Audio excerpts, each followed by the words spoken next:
Hi, I just wanted to get on real quick and show you how to properly tie your running shoe. Have you ever been in a position where your foot is sliding around inside your shoe? You get blisters maybe on the back of your heel, maybe on the side of your foot, or on your toes when you're running, or maybe you are just getting a lot of pain or a lot of plantar fasciitis or some other or cramping in your legs or your feet. And I just wanted to show you how to properly tie your running shoe. And this information comes from a physical therapist that I've worked with over the years. So get out your running shoes and let's get started. All right, so we have the running shoe. I have untied the shoe just a little bit. So we've got about two crisscrosses, and then I've untied it all the way from there. So from here, what you're going to do is you are going to take it through the tongue loop if you have one, right? So crisscross those.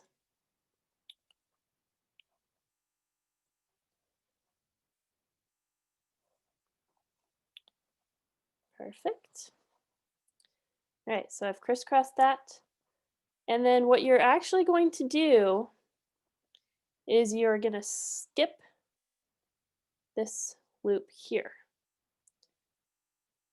Okay, so we've skipped that loop. And then what we're going to do is we're going to go up the next loop. So we've skipped the loop. We're going to go up there, go up through. And your shoes might be a little different in terms of the design, um, in terms of the eyelets, but it's, they're all basically going to be the same. Now, if you look closely, right next to this loop, we've got another loop.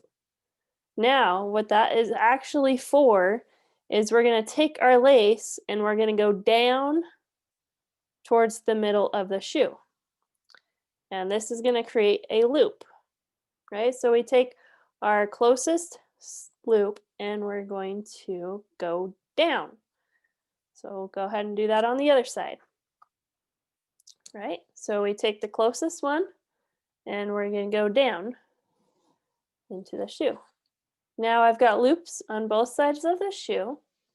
I'm going to take the opposite lace and put it through the hole that we just created. Okay? Through the hole that we just created. And then what you're going to do is put your foot on and then you're going to lace it up. And you can tighten these loops a little bit if you'd like, and then you'll just tie it as normal once you get it on your foot. Right? However you tie that shoe.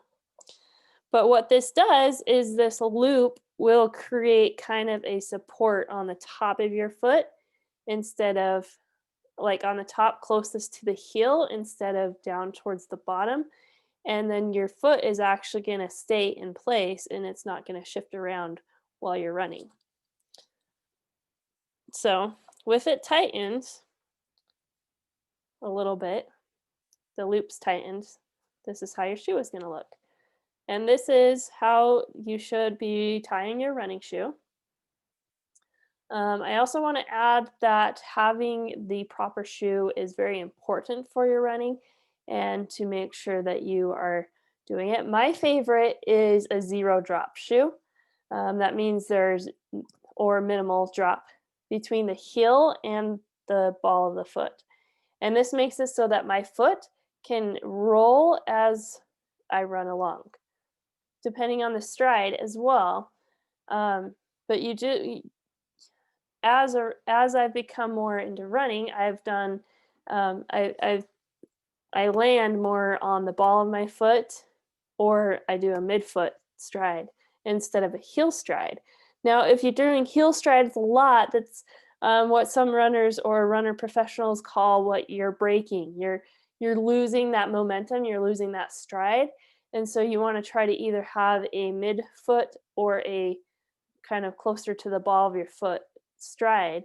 And you can kind of play around with that a little bit, but you want to make sure that you are landing flat, as flat as possible, and that will make it so that you reduce the injury when you're running. So hope that helps, and have a good night. Thank you. Bye bye.